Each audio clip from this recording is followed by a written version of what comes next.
Marcus had already decided he was going home.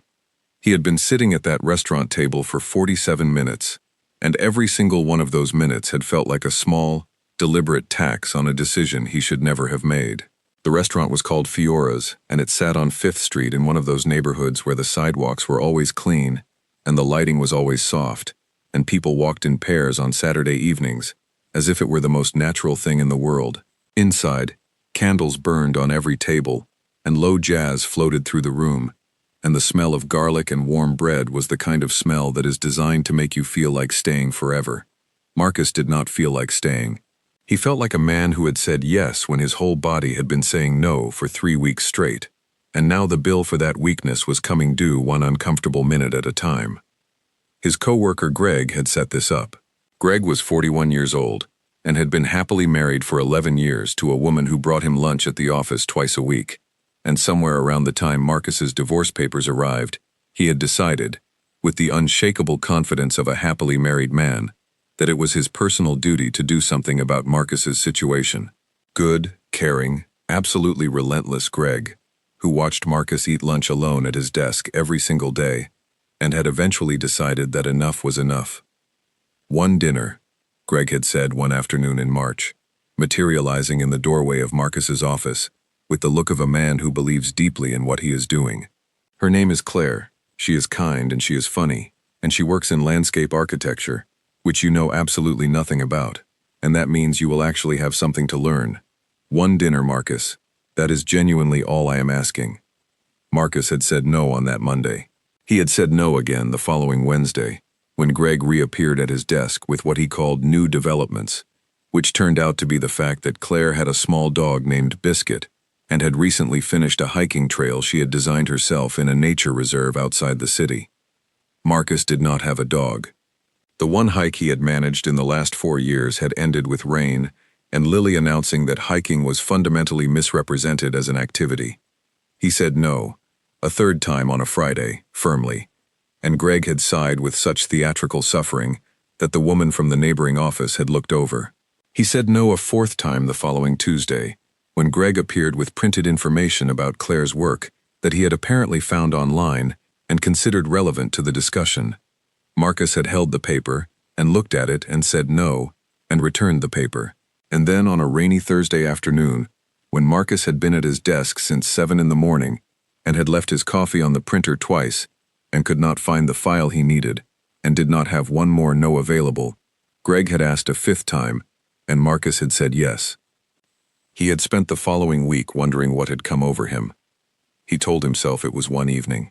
He told himself Claire sounded like a genuinely kind person, and Greg meant well, and adults were supposed to do things like this occasionally. He dry cleaned his jacket and got his hair cut on the Saturday before, and told Lily he was going to dinner with someone from work, which was mostly accurate, and Lily had looked up from the book she was reading, with the focused equanimity of a child who does not panic about arrangements that have already been made, and said, "Will you be back before my bedtime?" And he had said yes, and she had said, "Good, I like Owen," meaning the college student who had sat with her 3 times before without incident, and that had been the entire conversation on the subject. Now Marcus was sitting at a table for 2, in the warm, candlelit room of Fiora's, and working with real effort at being present in a conversation he kept losing the thread of. Claire was, by any honest accounting, a genuinely lovely person. She had shoulder-length brown hair and silver-framed glasses, and a way of pausing before she answered questions that suggested she was actually deciding what she wanted to say, rather than simply occupying the available silence with words. She described her work with real enthusiasm, a community park project in the east of the city, 14 months from the initial sketch on a paper napkin at a planning meeting, to a finished stone walkway through a botanical section she had designed herself, and she talked about the families who used it now, the children running on the path she had made, and she talked about it with the pride of a person who understands that what they make matters to people they will never meet. She asked Marcus about his own work, project management at an engineering firm, and she listened to his answers the way people listen when they are actually curious, and not just performing curiosity. She was a good person having a good conversation, and he was failing her entirely. He was doing everything right on the surface. He asked follow-up questions at the right moments. He smiled when something was genuinely worth smiling at. He kept his attention on her face when she was speaking. He responded thoughtfully and without rushing. Every external signal was exactly what it was supposed to be. But underneath all of that, constant and quiet, and impossible to simply decide away, was the feeling of being in the wrong place. Not dramatically, not in a way that had anything to do with Claire. Just in the plain, simple, unavoidable way of a man who has stepped away from where he belongs and can feel the distance like a string pulled taut between his chest and somewhere back down the road. Home was where he belonged. Home was where Lily was, probably already asleep by now with one sock on the way she always slept when she had not quite finished preparing for bed before her body gave out on her. Home was where the kitchen light made its specific yellow circle on the linoleum floor at night, and the sounds the house made when it settled were known and meant nothing to worry about. He had built that home out of 3 years of daily, careful effort after Nora left. His ex-wife had not left in a way he could be angry about, which was, in certain moods, the hardest part of it. She had simply grown into a person who needed a different life than the one they had constructed together, and she had left to find it honestly and without cruelty. And the divorce had been clean, and the custody arrangement workable, and Lily spent summers with her mother, and school years in Columbus with Marcus, and it functioned, in the way that things can function without quite being whole. He had spent 3 years telling himself it was enough. He had told himself this so persistently and so thoroughly that he had nearly convinced himself it was true. He had organized his entire existence around Lily, which was right and appropriate and exactly what she needed. But he had done it so completely that in the process he had quietly, methodically set aside every aspect of himself that was not her father. He did not pursue things Marcus wanted anymore. He pursued things the household needed, and Lily needed, and the job needed, and he slept, and occasionally had lunch with Greg, and he called this a life, and mostly believed it. Tonight, sitting across from Claire with the candles between them and the music in the air, he could feel the shape of everything he had been refusing to examine, and the feeling was not comfortable. He picked up his water glass and took a slow sip. The restaurant hummed pleasantly around them, and then, from somewhere 3 tables to his left, he heard a laugh. He recognized it before he turned to look. Rich and warm and just slightly too large for the room, the laugh of a person who felt things with full sincerity and let them out without calculating the effect. He had heard that laugh through kitchen windows and over the low fence between their yards, and on his own porch steps at 11 o'clock at night. He knew it the way you know the specific, unrepeatable sounds of the life you actually live. Marcus turned. 3 tables away, her back half-angled toward him, sat his neighbor Diane. He was looking at her before the decision to look had fully processed. She was in the green cardigan she wore at least 3 times a week, and her dark hair was pulled loosely to one side, the way she wore it on evenings that were not school mornings. And she was sitting across from a man Marcus had never seen, a man with a pleasant face and good posture, who had apparently said something genuinely amusing. She was leaning forward the way she leaned when something interested her, and she was laughing. And Marcus sat at his own table and stared at her, like a man who has walked through a door he did not know existed. Diane Okafor, next-door neighbor on Clover Street for 2 years, kindergarten teacher at the school 4 blocks from their houses, keeper of his spare key, because Marcus had locked himself out twice in the first 3 months after Nora left, and both times she had been on his doorstep within minutes carrying the key, and a complete absence of comment that had been, in those first months, one of the most quietly useful things anyone had done for him. She knew Lily's favorite color, which was a very specific shade of orange that Lily called real orange, to distinguish it from pale versions she considered inadequate. She knew Lily refused every green vegetable in its natural visible state, but would eat spinach if it was blended into a smoothie. She knew that Marcus made his coffee too strong, and burned toast more mornings than not, and left his porch light on when he forgot to switch it off, which he did often. She had been, for 2 full years, the most consistent presence at the edge of his actual daily life. He had never once looked at that fact and understood what it was. He was understanding it now. Diane turned her head, the way people turn when they feel the particular weight of someone else's attention, and her eyes found him across the warm, busy room. Neither of them moved for 1 complete second. The restaurant carried on. The jazz played. Someone at a table behind Marcus laughed at something, Claire was speaking, and he could not hear a single word she was saying, because every available part of his attention was in that 1 second of eye contact across the room. Diane's expression moved through three things in rapid succession. First, genuine, unguarded surprise, the kind that cannot be performed. Second, something softer and more complicated, that arrived and departed before he could name it. Third, a composed smile and a small controlled wave, the expression of a person who has pulled something back to order and is presenting the tidy version of themselves to the world. Marcus raised his hand. He waved back. He turned to Claire. He had no idea what she had been saying. He sat with that for the remaining 40 minutes of the dinner. 40 minutes of knowing exactly where 3 tables to his left was, without once turning to verify it. 40 minutes of making the correct sounds in the conversation, without a genuine thought behind any of them. Something had shifted inside him in the space of 1 second across a candlelit room, and the shift had rearranged things in the way that even a small earthquake rearranges things, leaving nothing in quite the same position it occupied before. When the breadbasket was cleared, Marcus made the decision he had been moving toward. He waited for a natural pause in what Claire was saying, and then he told her, carefully and sincerely, that he had genuinely enjoyed the evening, that she was an impressive and interesting person, and that he was sorry, because he had realized tonight that he was not as ready for this as he had been telling himself he was. He said he did not want to waste her time. He meant every word of it. Claire looked at him for a long moment with the expression of a woman who has navigated these waters before and has learned to do it without drama. Then she said quietly, "There is someone else." It was not a question. Marcus opened his mouth. Nothing came out. He closed it. She nodded once, without any edge in it. "You do not have to explain, but you should sort it out." A brief pause. "Whoever she is." He paid the check. He thanked Claire sincerely, stood, and walked toward the exit, which required him to pass 3 tables to his left, where Diane was sitting alone, because her date had stepped away from the table. She had one hand loosely around the stem of her wineglass, turning it slowly, looking at nothing in particular. She looked up as he approached. She did not look surprised that he was stopping. "Leaving early," she said. "Yeah." His hands went into the pockets of his dry-clean jacket. "It wasn't. I couldn't quite." He exhaled. "I don't really know what I'm doing, Diane." She held his gaze. The restaurant moved all around them, warm and full, and completely indifferent to the conversation happening at its edge. The candle on her table threw a small, steady circle of light across the cloth between them.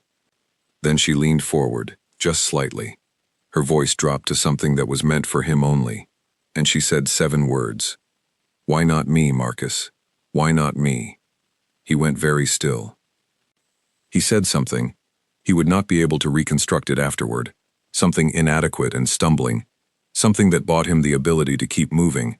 And then he was walking, through the warm room, and out through the front door, and into the cold night air of 5th Street, and the door swung shut behind him, and the night was sharp and quiet, and his heart was doing something in his chest that he had not felt in 3 years, something loud and specific and completely outside his ability to manage.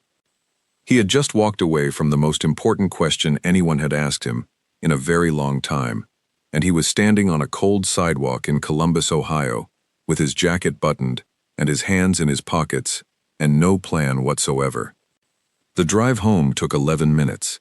He watched the clock on the dashboard for every single one of them, tracking the numbers with the meticulous attention a person gives to small, controllable things when the large things are beyond their current ability to think about directly. He pulled into the driveway on Clover Street, and then sat in the parked car for another 11 minutes because he could not quite make himself go inside. The streetlight above him was orange. Diane's kitchen light was on, visible at the side of her house, a small warm square against the dark. Her car was in her driveway. He sat and breathed. He went inside. Owen was on the couch with his headphones half on, and Lily was asleep. Marcus paid him, said goodnight, locked the door behind him, and stood in the hallway of his own house for a moment in the quiet. He checked on Lily first, as he always did, regardless of the hour. She was in her bed under the dinosaur comforter she had chosen 16 months ago, and showed no interest in replacing, despite the considerable fading of several of the dinosaurs. One sock on, one sock off, hands loose at her sides, Her face in sleep had the complete openness that children's faces have when they are in a safe place, and Marcus stood in the doorway of her room and looked at her for a long time. 8 years. 3 years of raising her alone. He had not done it badly. He was proud of that, in a way he never said out loud, because saying it out loud seemed like it would somehow reduce it, the way describing a color sometimes makes it seem less vivid than when you just looked at it. He went to the kitchen and put the kettle on and made tea and sat at the table and did not drink it. Through the window he could see the side of Diane's house and the orange glow of the streetlight at the corner and the empty quiet of the street. He began thinking about 2 years of moments, and the thinking had a new quality to it, the quality of understanding arriving after the fact, like rereading a letter when someone has told you that you missed the main point. He thought about a morning 8 months after Nora left, when he had been standing beside his car in the driveway in his work jacket, with a specific expression on his face that he only learned later had been legible from some distance, and Diane had appeared on her porch and said, with complete calm, "You know your daughter. You have done the preparation. You are going to be fine," and then gone back inside, as if it had been nothing. He thought about the afternoon she had taken Lily for 3 hours without being asked, when a work crisis had made the afternoon impossible, and Marcus had called her from the office half apologizing before he had even finished explaining, and she had said, "Bring her here when you need to leave," and had returned Lily 4 hours later fed and calm and in possession of the correct names of 5 herbs. He thought about the night he had sat on his own porch steps at 11:30, unable to make himself go inside, because the quiet of the house had felt that evening, not like peace, but like something pressing on him, and Diane had come out of her own front door with 2 mugs of tea, and had sat down beside him on the steps, without being asked, without offering advice, or trying to fix anything, or minimizing what he was feeling, just there, just present in the dark, until the worst of it had passed, and he had been able to go back in. He had called all of this good neighborliness. He had been grateful for it, and had accepted it without examination. He had not once asked himself what it meant that one person kept choosing, without being asked, to show up at exactly the moments when he needed someone to. He had been oblivious in a way that now seemed almost remarkable. The stove clock said 12:16. He went to bed and lay on his back in the dark and stared at the ceiling, and ran every possible version of tomorrow morning through his mind. The version where he knocked on her door and she had reconsidered overnight. He thought about how that would feel, and concluded it would still be the right outcome, because wanting something did not entitle you to it, and he was not going to pretend otherwise. The version where she had not meant those words the way he had heard them. He turned this over for a long time, weighing it against the 3 things that had moved across her face before the composure arrived, and concluded that she had meant them precisely as he heard them. The version where he said nothing, let the moment close like water over a stone, and went back to the carefully arranged, quietly incomplete life he had been living for 3 years. He lay with that last version for a long time. It felt the worst. It felt like the kind of choice you carry in the body, not the mind, something that settles in and does not leave. He did not sleep well.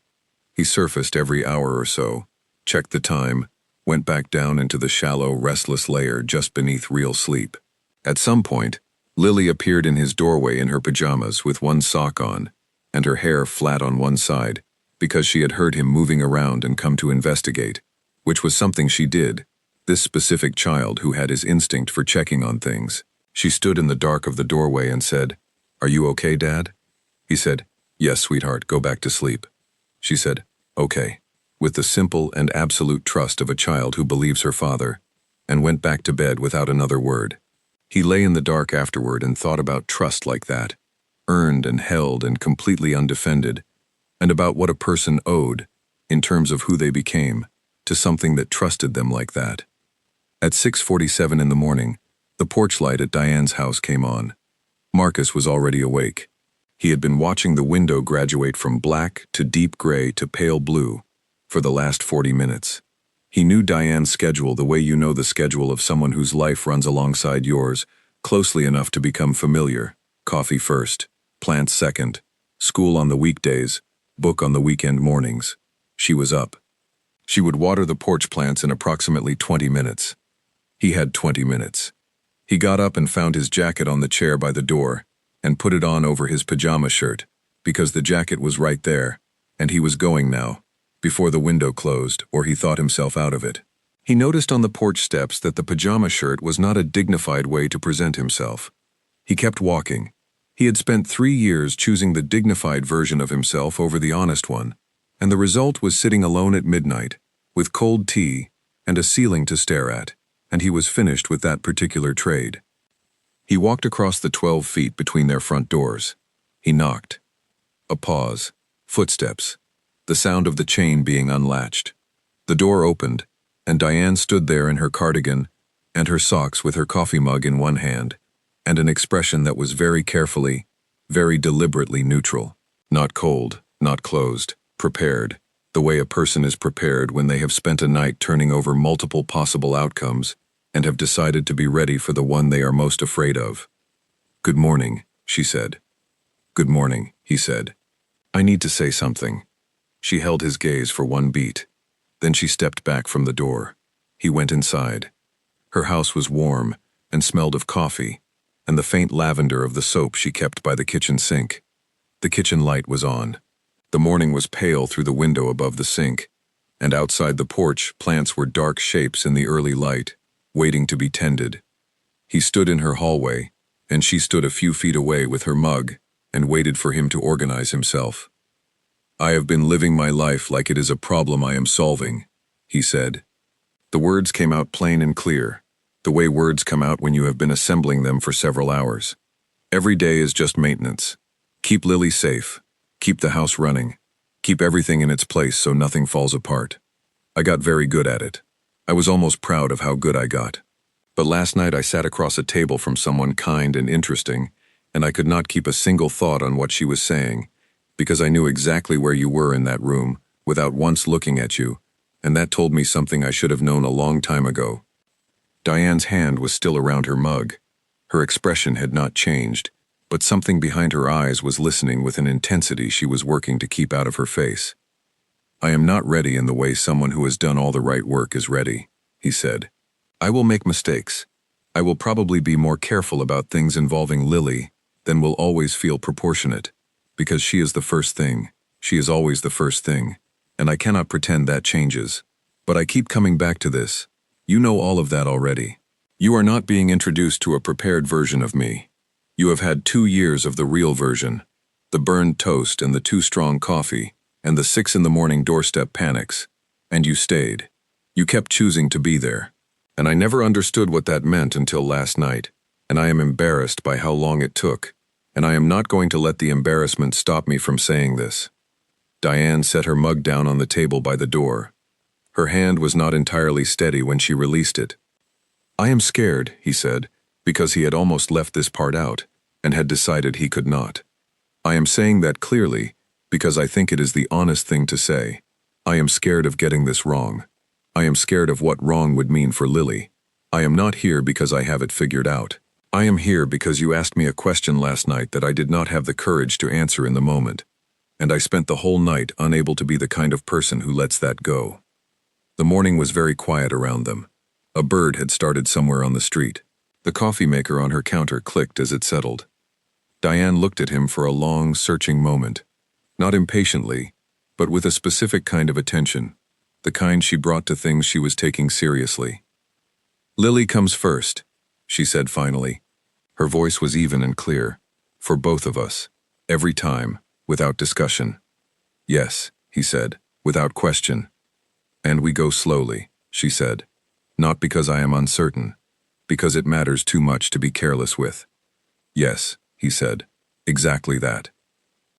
She looked at him for one more moment, and whatever she was looking for she found, because the careful neutrality released itself, and what was underneath it was the Diane he had been living beside for 2 years, the one with the too large laugh, and the patient morning plant routine, and the complete steady absence of judgment, the most consistently generous person in the actual geography of his daily life. "You came over here in your pajama shirt," she said. "I noticed that on the steps," he said. "I kept walking." She looked at him for one final second, and then she laughed, the real laugh, too large for the small hallway, and Marcus felt something in his chest let go with it, the way a door that has been held shut from the inside lets go when something finally outweighs the holding. "Sit down," she said, turning toward the kitchen. "I will make you a coffee that you will politely indicate is too weak." "I do not complain about coffee," he said, following her in. "You do," she said, going to the counter. "You are very polite about it, but you make the same face every single time." He sat at her kitchen table. The morning light was coming properly now, turning the kitchen from gray to gold.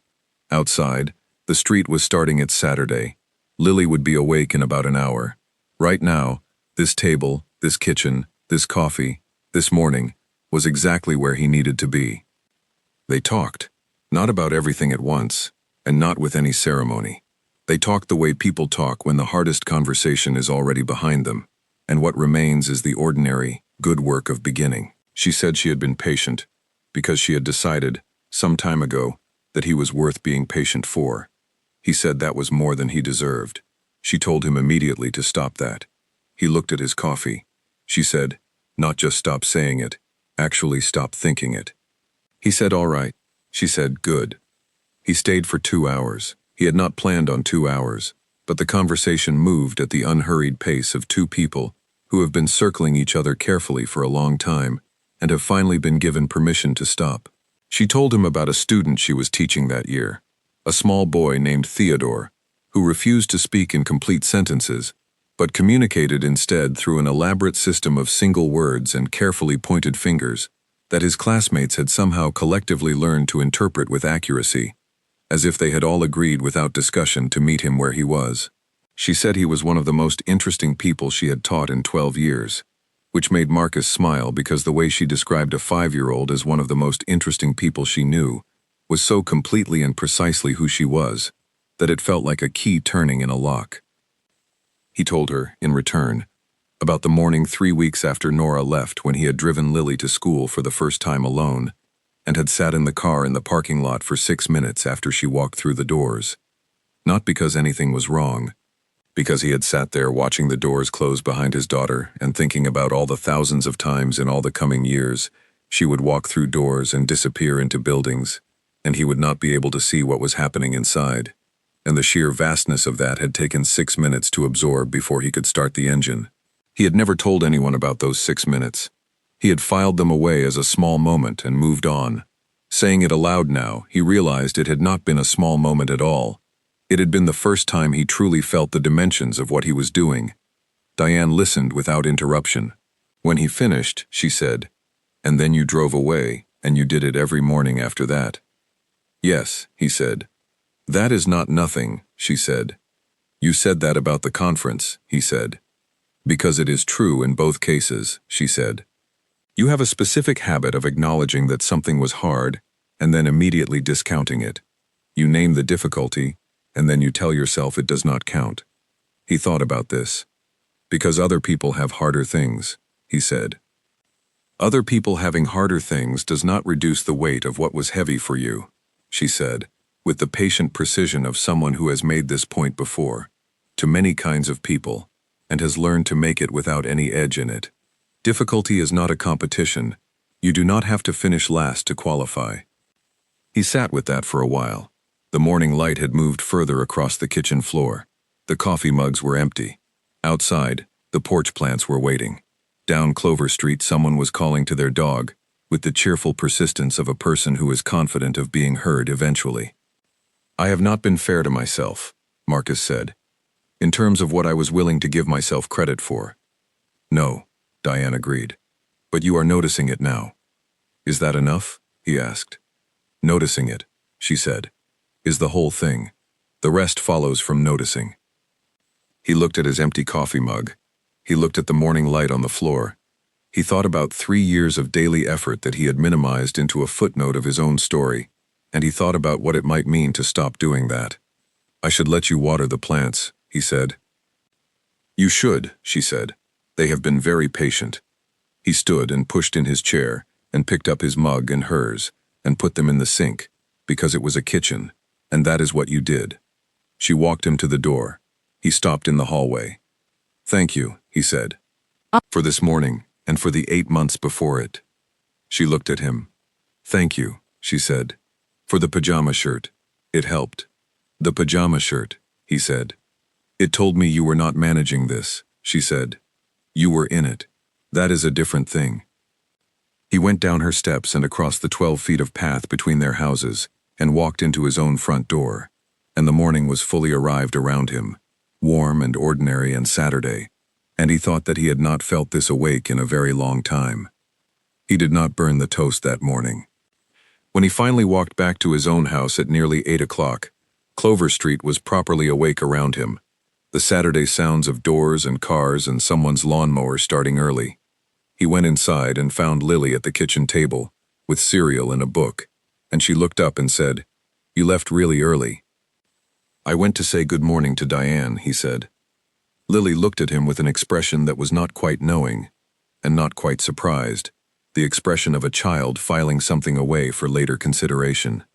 Then she said, "Okay," and went back to her book. Marcus stood in the kitchen in his jacket over his pajama shirt and thought that the day ahead of him was not a thing to be managed. It was a thing to be lived. He made coffee, too strong as usual, and went to get properly dressed, and thought that from here, everything was going to be different. He was right about that. They did not announce anything.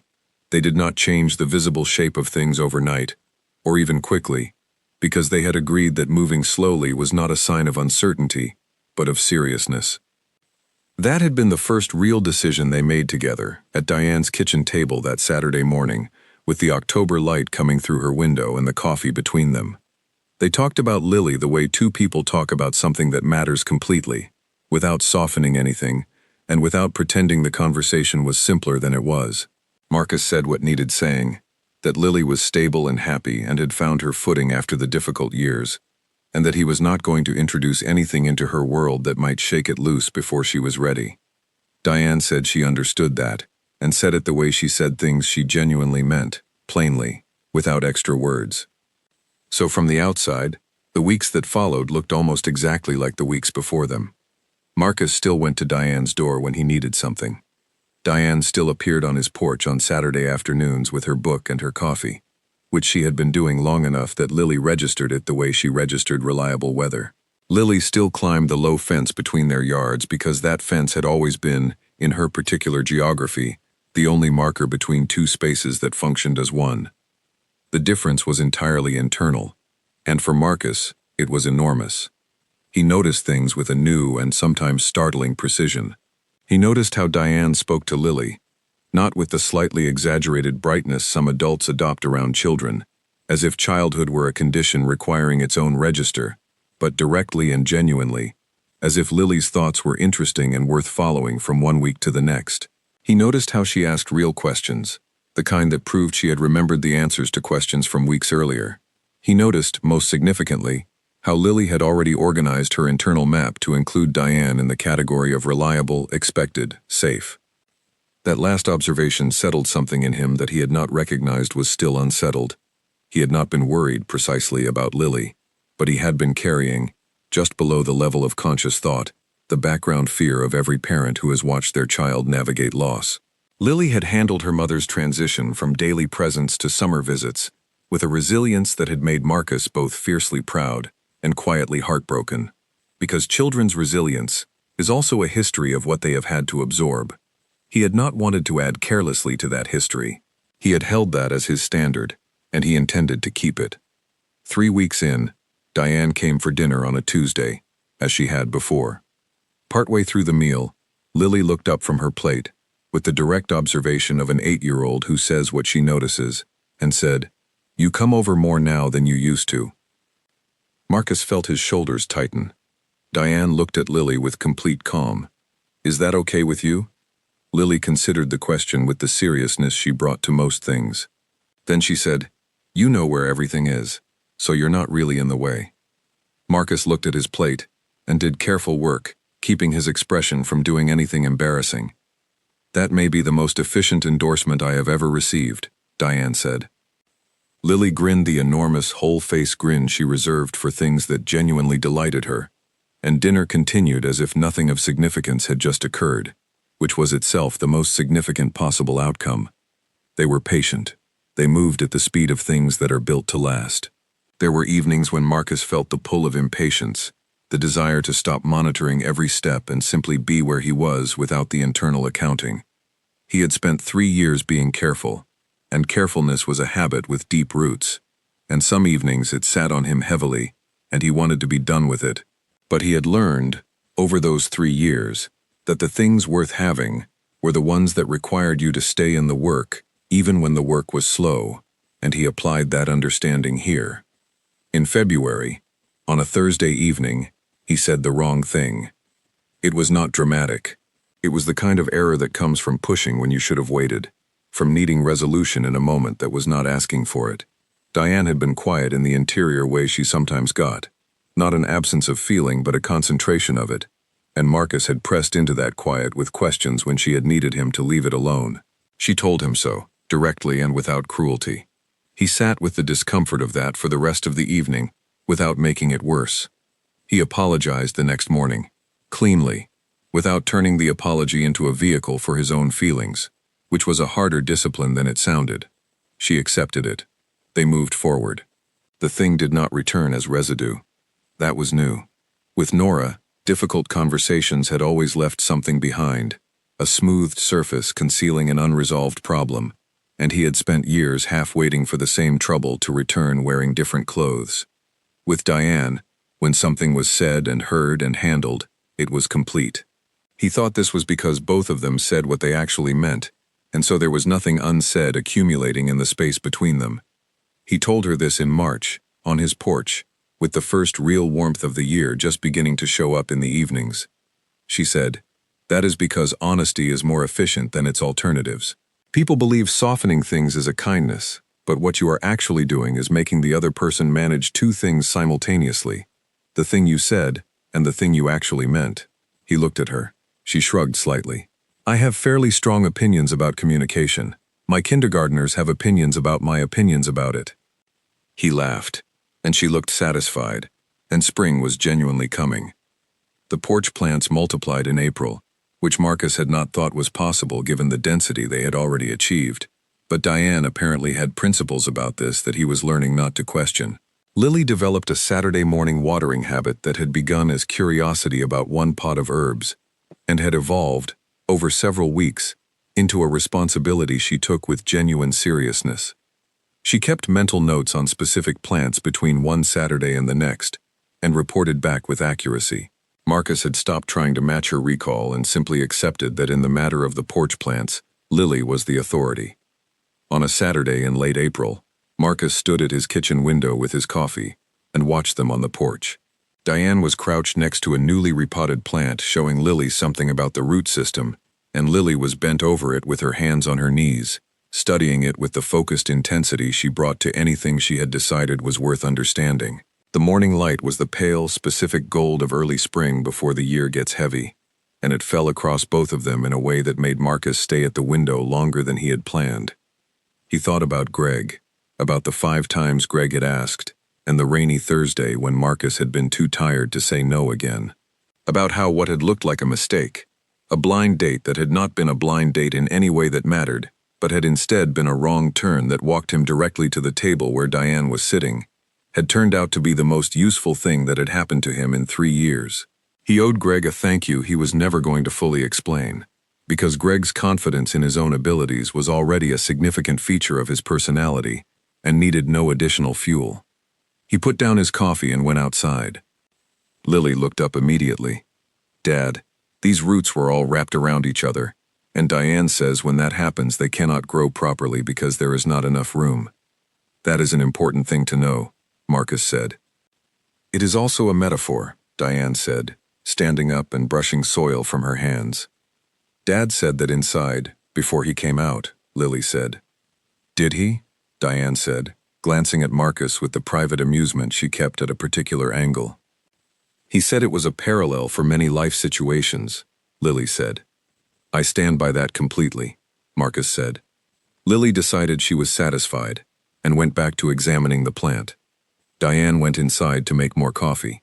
Marcus sat in the porch chair and listened to his daughter explain the water requirements of 4 plants with the authority of someone who had researched the topic and committed her findings to memory, and the morning moved its gold light slowly across the yard, and he thought that he could not remember the last time he had felt this much like himself, which told him something about how long it had been.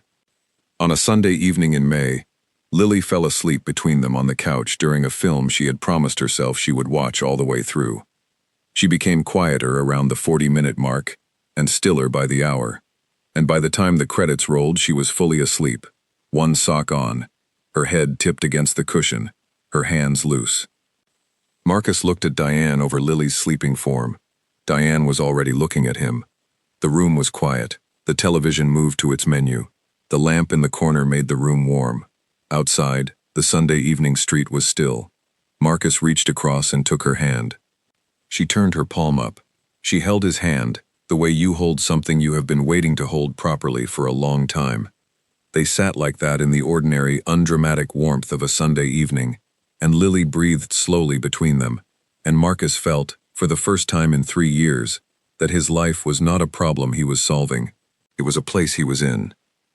There was a Thursday in late May, when Lily came home from school with a painting she had made in art class, a large orange sun over a blue field, and she had put it on the kitchen table, and stood back and looked at it with the critical appraisal of someone evaluating their own work without false modesty. Then she had said, "I want to give it to Diane." Marcus had asked if she was sure, because Lily often reconsidered gifts, and Lily had said, with mild impatience, "She likes orange," as if this settled the question, which it did. They had knocked on Diane's door after dinner, with the painting rolled up carefully in Marcus's hand, and when Diane unrolled it and held it up to the light and said, with genuine feeling, "Lily, this is really something." Lily had looked at her with an expression Marcus could not entirely name, but recognized as the expression his daughter wore when she felt properly seen. Not praised, seen. There was a difference, and Lily had been able to tell the difference from a very young age, which Marcus took as evidence of something, though he was not always sure what. Diane had put the painting up on the wall of her kitchen that evening, which Lily had noticed the following Saturday morning when she came over for the plant watering, and had said simply, "You put it up," and Diane had said, "Of course I did," and Lily had nodded once, satisfied, and gone out to the porch with the watering can. Marcus had stood in Diane's kitchen looking at his daughter's orange sun on her wall and felt something he did not try to articulate. Some things were better felt than explained. In the first week of June, Marcus was at his desk at the engineering firm finishing a report when Greg appeared in his doorway, not with sandwich, not with information about a potential date, but simply with the look of a man who had been wanting to say something and had decided this was the moment. Greg said, "I heard things went well." Marcus said, "With the blind date?"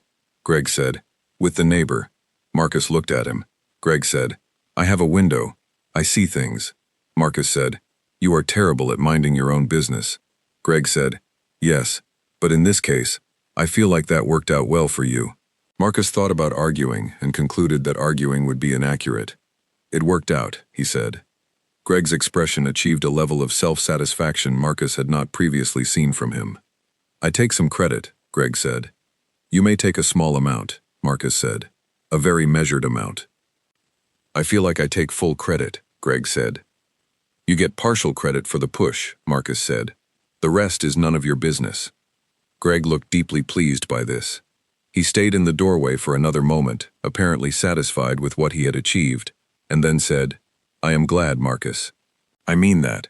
And he had left, and Marcus had looked at the door after he left, and thought that Greg was, genuinely, a good person, and that sometimes the people who push you toward things you are afraid of turn out to be the most useful people in your life, even when they are also the most annoying. In late June, Marcus made a decision he had been approaching for a while, without quite arriving at it. He called Nathan, not for the first time in recent months, but this time he called with a specific thing to say. He told Nathan about Diane. He told him the whole version, from the blind date to the restaurant to the pajama shirt to the kitchen table, and Nathan listened without interruption, which was Nathan's way when something mattered. And when Marcus finished, Nathan said, "Well, about time." Marcus said, "I know." Nathan said, "2 years?" Marcus said, "Approximately." Nathan said nothing for a moment, and then he said, "That is a long time to look at something real without seeing it." Marcus said. I was looking at other things. Nathan said. Yes, you were. And that had been, in its understated way, the acknowledgement Marcus had not known he needed. He had not known this was still available to him. He had organized his life so carefully around its absence that he had stopped being able to imagine its presence. He was wrong about what he could carry. He was wrong about what the years had taken. He had set things aside and called it responsibility, and he had been right that it was responsibility, but he had been wrong that responsibility meant it was gone. It had just been waiting, the way things wait when the person they belong to is not yet ready to receive them. He thought about Claire, and the gracious, direct way she had said whoever she is. He hoped she was well. She deserved to be. He stayed where he was, holding Diane's hand, while the evening moved gently around them, and Lily slept the deep sleep of a completely safe child, and thought that everything, from this point, was going to be different in the best possible way. He was right about that too. Lily figured it out before they told her, which neither Marcus nor Diane found surprising. She was 8 years old, and she was a careful watcher of the things that mattered to her, which was a quality Marcus had encouraged in her from an early age, and she had turned that quality now in his direction with the focused, unhurried attention of someone who takes their conclusions seriously. She did not say anything direct for several weeks, but Marcus caught her watching them sometimes with the particular still expression of a child running a calculation, measuring one face against the other. He did not push it. He knew his daughter. He waited. On a Thursday evening in June, while Marcus was at the stove and Lily was at the kitchen table with her homework, she closed her workbook with the deliberateness of a person who has finished thinking about something. She came and stood beside him at the counter, in the way she did when she had decided something needed to be said directly, and she said, "Is Diane your girlfriend?" Marcus set down his spoon. He turned to face her. She looked back at him with an honest, even expression, the face of a child who has asked a clear question and expects a clear answer, and is not particularly anxious about what the answer will be. "Yes," he said. "Is that okay with you?" She considered it. She considered most things before she answered them, which was one of the qualities about her he was most proud of. Then she said, "She already knew all of us, so it's not like someone we don't know." "That is true," Marcus said. "And she does not try to be like a mom," Lily said, in the tone of someone noting an observable fact. "She is just like herself." "Yes," Marcus said. "That is exactly right." Lily nodded once, the firm nod of a person who has arrived at a satisfactory conclusion, and reached for a piece of bread from the basket on the counter, and walked back to the table and picked up her workbook. The conversation, as far as she was concerned, was finished. Marcus stood in his kitchen alone for a moment after she left, and breathed very slowly and looked at the ceiling. He told Diane that evening after Lily was in bed. Diane was quiet when he finished. She repeated it back, not to confirm she had heard correctly, but to sit with it. She is just like herself. She said it without hurt, just with the particular attention she gave to things she was processing. "That is exactly right," she said. "I am not her mother. I cannot be, and I would not try to be something I am not, because she would know, and because it would not be true. I would rather be what I actually am to her." "She trusts you," Marcus said, "not because she has decided to, because you have been consistently trustworthy, and she noticed." "Children notice everything that is real," Diane said. "They are very good at it. Better than adults, usually, because they have not learned yet to ignore what they feel." "You are very good with her," Marcus said. Diane looked at him. "She is easy to be good with," she said. "She is a complete, specific person. I find that genuinely interesting." It was such a Diane way to express genuine warmth, plain and particular, and entirely without sentimentality, that Marcus had to look away for a moment, because what he was feeling was larger than the conversation, and he did not want to inflict that on the evening. "What?" she said. "Nothing," he said. "That was not a nothing face," she said. "It was a face that needed a minute," he said. She let him have the minute. That was one of the things he was continuously learning about her. She did not need to fill every silence with a question. She understood that some things required feeling before they could be said, and she was patient with that process, in a way that had made him, gradually and without any single decision, willing to feel things in her presence, rather than waiting until he was alone. The summer that followed was warm and ordinary, and full of the kind of things that are extraordinary only to the person inside them. Marcus started running in the mornings before Lily was up, which surprised him because he had not considered himself a runner and had told himself as much for years. But it turned out, what he had not been was a person with 20 minutes in the morning that belonged entirely to himself. And when he had those 20 minutes, and used them to be outside in the early air on an empty street, running was what happened naturally. He went 3 times a week. He came back with a clarity he had not been starting his days with before. He called Nathan more often. His brother in Portland had been his emergency contact in the difficult first year, the person who had driven 6 hours without being asked, because Marcus's voice on the phone had told him something that words alone had not said, and Nathan had come and stayed for 5 days, and had not tried to fix anything, just been there, which had been exactly the right thing. They had not talked properly since then, not in the way Marcus now understood as proper, real conversations, rather than the check-in calls that meant, "I am still standing and nothing else." He started calling properly. In November, Nathan said, "You sound like yourself again." Marcus asked what he had sounded like before.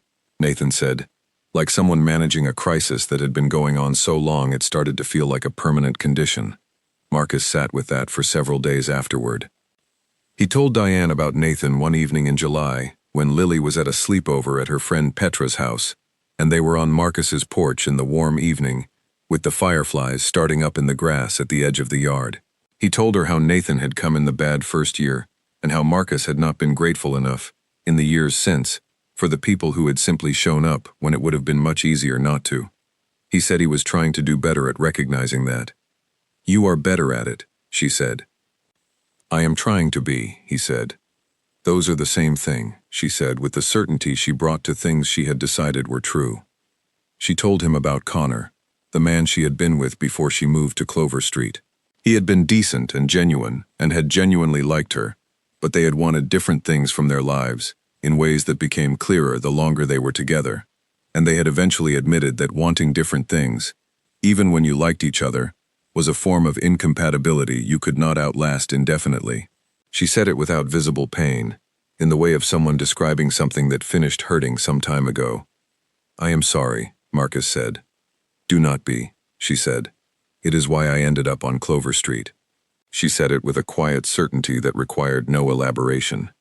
He learned things about her that summer that he had not known, the smaller private details a person reveals only once they have decided you are worth revealing them to. He learned that she was impatient with herself in ways she was never impatient with other people. She held herself to a standard of clarity and efficiency that allowed no margin for her own failures to meet it, while extending unlimited patience to the failures of everyone else she encountered, including 5-year-olds who cried for reasons they could not articulate, and parents who called her at inconvenient hours with anxieties she had already addressed twice. He learned that she kept a journal she had never shown to anyone, which he did not ask about and she did not offer. He learned that she cried at nature documentaries when animals became separated from their families, but would not acknowledge this while it was happening, and that pointing it out would be inadvisable. He learned that she believed, without irony, that a well-made cup of tea resolved most situations below the level of genuine crisis, and that her definition of genuine crisis was narrow enough that tea resolved considerably more than might be expected. She learned things about him in return. She learned that he checked on Lily twice a night when she was sick, once on schedule and once additional, even when Lily was clearly improving, and the second check served no practical purpose. She told him once, gently, that this was not anxiety, but love made visible, and there was nothing wrong with it. He had not known he needed to hear that, but he had. She learned that he talked to the television during sports, not loudly but under his breath, continuously, an ongoing private commentary, and that he was unaware of doing it until she mentioned it, after which he became briefly self-conscious, and then forgot again, which she told him was charming in a way she did not feel the need to elaborate on. She learned that he was a better cook than he gave himself credit for, and that accepting a compliment about his cooking required several repetitions before the mild suspicion of it faded. They fit together the way things fit when they have been shaped by the same space over time, not forced but worn comfortable, by the gradual, ordinary friction of two lives running alongside each other until they began, without any single decision, to simply run together. On a Sunday morning in mid-July, Marcus made breakfast for all three of them. This was not unusual in itself. Marcus made Sunday breakfast as a matter of principle, since weekends were for proper food and not hurried cereal. But this particular Sunday, Diane was there when the eggs were ready, which had been happening more often lately, because Saturday evenings had a tendency to extend into Sunday mornings in the easy, unforced way that things extend when no one is checking whether they should. Lily appeared in her pajamas with one sock on, and sat at the table, and ate without commentary, which was her highest form of approval. Diane sat across from her, and talked about the book Lily was reading, asking questions that demonstrated she had retained plot details from 2 weeks ago, when Lily had first described it. Marcus stood at the stove and listened to them and thought about the conversation he had overheard through the fence in the first weeks Diane had lived next door, the way she had spoken to Lily about something ordinary, and Lily had answered with the full engagement she gave only to people she had decided were worth engaging with completely. He had noted it then. He had not understood what it was telling him. He understood it now. He brought the plates to the table and sat down, and they had Sunday breakfast, all three of them, and no one made a point of it, because it was simply what was happening. In August, on a Sunday afternoon, the three of them went to the park near Lily's school. Lily found a classmate named Petra almost immediately, and went off to the climbing structure, and Marcus and Diane settled on a bench at the edge of the grass with cold drinks, and nowhere particular to be. A family near the center of the park was flying a red kite that pulled at its string with a kind of urgent insistence Marcus found both funny and admirable. "Can I say something?" Marcus said. "You can say anything," Diane said. "I did not know any of this was possible," he said. "Not this specifically, just the feeling of being in a day instead of managing it. I thought that was a feeling I had used up. I thought I had put it somewhere unavailable, and that was just the shape of things now." "And now?" she said. "Now I think I put it somewhere unavailable because I was afraid," he said. "And the fear wore responsible clothes, so I let it run things, and it ran them well enough that I almost never noticed what it was actually costing." Diane looked out at the park. Lily had reached the top of the climbing structure and was standing with her arms slightly out, the posture of a child who has accomplished something and knows it. "You know what I thought," Diane said, "the first week after I moved in, when I could hear you talking to Lily through the fence?" "What?" "I thought, that man is a good father," she said. "You could hear it, and I thought, that is a person worth knowing." A brief pause. It took me a while to understand that worth knowing and worth falling for were the same person. 8 months, he said. "About that," she confirmed, unbothered. Across the grass, Lily jumped from the last rung of the climbing structure, landed on both feet, and looked up at the sky with the pure, uncomplicated satisfaction of someone who has done exactly what they set out to do. Then she looked across the field at them and waved with her whole arm, the enormous wave of a child who is glad to see her people visible in the same place at the same time. They waved back. The afternoon held them in its warmth. The kite pulled against its string. The August light was heavy and gold and generous, and the park was full of the ordinary sounds of a Sunday, and Marcus sat on the bench beside Diane and thought of nothing in particular for a while, which was itself a thing that had returned to him, the ability to simply be inside a moment without monitoring it. He had spent 3 years becoming very good at being alone. He had organized his solitude until it was nearly indistinguishable from stability, and he had called it responsibility, and meant it, and had not been entirely wrong. He had just been incomplete, and he had not known what the missing part was, because he had been too busy keeping everything running to feel the shape of what was absent. He knew now. September came, and the school year started again, and Clover Street settled into autumn, the leaves beginning at the edges of things, and the evenings arriving earlier each week. Marcus noticed, in September, that he had stopped reviewing his days for possible errors. This had been such a constant feature of the previous 3 years, the end-of-day accounting, the internal inventory of what had been done and what might have been done better, that its absence was disorienting in the way that a sound you have stopped noticing becomes audible only when it stops. He mentioned it to Diane one evening on his porch with tea in place of the summer drinks, and she thought about it for a moment and said, You have been letting yourself be a person instead of a project. He looked at her.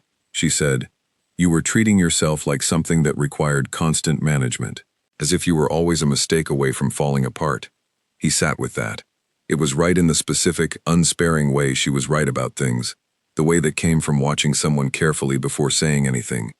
The autumn deepened. Lily's school had its fall showcase in October, a display of projects students had worked on through the previous months. Lily's was a detailed illustrated guide to the Cretaceous period that she had spent 6 weeks on, and could present with the quiet authority of a person who has done the research and believes in the results. She stood beside her display board and explained things to teachers and parents with a composure that made Marcus's chest ache with a pride he had learned not to call complicated, because it was not. It was large, and it was simple, and it was hers. Diane stood beside Marcus through the whole presentation. She asked Lily 2 follow-up questions that proved she had been paying close attention. Lily answered both with the particular satisfaction of someone who has been asked a question that was actually worth answering. On the walk home afterward, the 3 of them moved through the October evening together, Lily between them, talking without stopping about the project of a boy in her class whose guide to the Jurassic period had, in her professional assessment, several factual problems she was prepared to enumerate in detail if asked. Marcus walked on Lily's other side and felt, without drama or ceremony, that this was his life, not a version of it, the actual thing. In November, Nathan visited. He came for a long weekend and he met Diane on the first evening, over dinner at Marcus's house with Lily at the table, asking Nathan detailed questions about Portland with the focused curiosity of a child building a mental map of places she has not been. Nathan shook Diane's hand and said it was very good to meet her, and Diane said likewise and passed him the bread, and he said something she found genuinely funny, and she laughed. The real laugh, the one slightly too large for any room. And Nathan looked across the table at Marcus with an expression Marcus recognized from childhood, the expression Nathan wore when he had processed new information and reached a conclusion he was saving for a private moment. The moment came after dinner, when Lily was in bed and Diane had gone home, and Nathan and Marcus were on the porch in the November cold requiring proper coats. Nathan said, "She is exactly what you needed." "Yes," Marcus said. "She is not looking at what you are performing," Nathan said. "She is looking at you." "Yes," Marcus said again. Nathan nodded. He held his tea in both hands. He looked at the quiet street. Then he said, "I was worried about you for most of those 3 years. I did not say so because it would not have helped." "I know," Marcus said. "You are not the same person who called me in that first year," Nathan said. "That person was running on the edge of something and maintaining it through considerable effort and not knowing how much effort it was taking. This person is not doing that." Marcus looked at the dark street and the orange light of the corner lamp and the side of Diane's house with its kitchen window lit. "I had a lot of help," he said. "You did the work too," Nathan said. "The help only works if you do the work."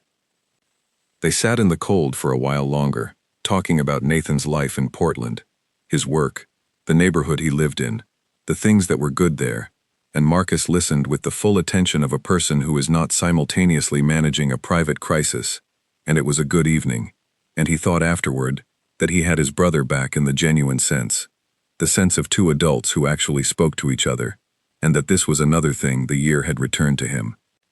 He thought about the shape of what his life had been and what it had become, the 2 shapes laid alongside each other for comparison. He had been a person who made lists of what needed doing and worked through them efficiently, and called this being in control. He had mistaken efficiency for aliveness.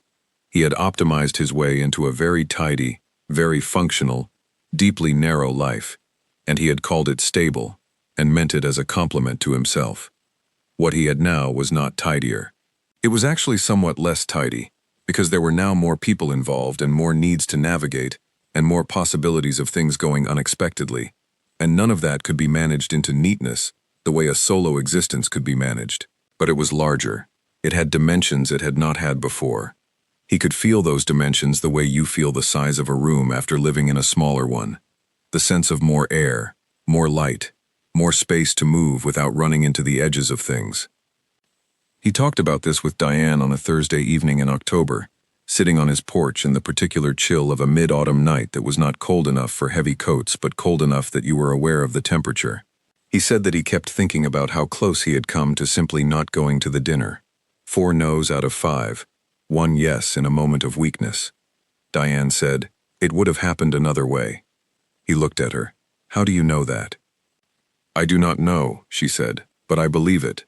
Because things that are supposed to happen tend to find a way to happen, even if the specific route is unpredictable." She paused. "And because I was running out of patience with waiting for you to look up from whatever you were looking at." "What was I looking at?" he asked. "The immediate," she said. "The task directly in front of you. You are very good at tasks, directly in front of you.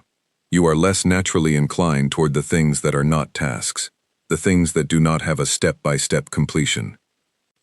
"Like noticing what is standing beside me," he said. "Like that," she agreed. He sat with this and did not find it unfair. "I would have seen it eventually," he said. "Probably," she said, "but the restaurant was faster." He thought about the 11 months between when Diane had moved in and when he had walked through her front door in his pajama shirt, and what those 11 months might have been like if any number of small things had been different, and he decided this was not a useful thing to think about. What mattered was that the door had been walked through. What mattered was here, the October porch, the cold air, the woman beside him who had been patient in a way that had not required him to acknowledge what it cost her, because she had made the choice freely and stood behind it. "I should have seen it sooner," he said. "Yes," she agreed, without softening it. "But you waited," he said. "Yes," she said, "the same way." "Why?" he said, not as a challenge, as a genuine question. She considered it. She considered most things before she answered them, which was one of the qualities he had come to rely on, the knowledge that when she said something she meant it, and had thought about whether she meant it before she said it. "Because you were worth waiting for," she said finally. "and because I am patient with things I am certain about." "Were you certain," he said. "Of what I felt," she said. "Not of what you would do. Those are different things. I was certain of one and uncertain of the other, and I decided that being certain of one was enough to justify the uncertainty of the other." He looked at the street. A car went past, slow and quiet in the October dark. The light on Diane's porch next door was on, as it usually was in the evenings now, not because she had forgotten it, but because it meant she was home. He had started to notice its presence, the same way he had always noticed its absence, as information about someone who mattered. "I want to say something," he said. "Then say it," she said. "I think you are one of the best people I have ever known," he said. "Not the kindest person I have ever known, not the most patient, not the most interesting, though you are all of those things, but the best, in the way that means the whole collection of qualities adds up to something that is just good, in a complete way, not performing goodness, just being it." He stopped. "I did not know how to see that for 2 years, and I am sorry for that." She was very still beside him. Then she said, "You do not have to apologize for learning things when you were ready to learn them." "I know," he said, "but I wanted to say it." She nodded slowly. "Then I am glad you said it," she said. They sat on the porch in the cold October air for a while longer without speaking, because some moments are complete in themselves and do not need words added to them. The street was quiet, and the night was clear, and somewhere down the block a dog was barking at something it had decided needed barking at, and then it stopped, and everything was still. In November, 3 weeks before Nathan visited, Lily came to Marcus in the kitchen one afternoon and said she wanted to make Diane something for her birthday. Marcus had not known it was coming up, which felt like an oversight, and he said so. Lily said Diane had mentioned it once in passing during plant watering and Lily had remembered it. Marcus said that was very thoughtful. Lily said she wanted to make the orange sun bigger, meaning she wanted to do another painting, a larger one, since the kitchen sun had been well received. Marcus said that sounded exactly right. They worked on it on a Saturday morning while Diane was at the farmer's market 3 streets away. Lily painting with the concentration of someone executing a vision she had fully formed in advance. Marcus making tea, and occasionally handing her a different brush when requested. The painting was an orange sun, larger than the first, over a field that Lily had decided should be purple, because purple and orange were complementary, and she had learned that in art class, and believed in applying acquired knowledge. She signed it in the bottom right corner, in her specific, square handwriting. They left it on Diane's porch with a note from Lily that said simply, "This is the sun, bigger." Lily was not a person who over-explained things.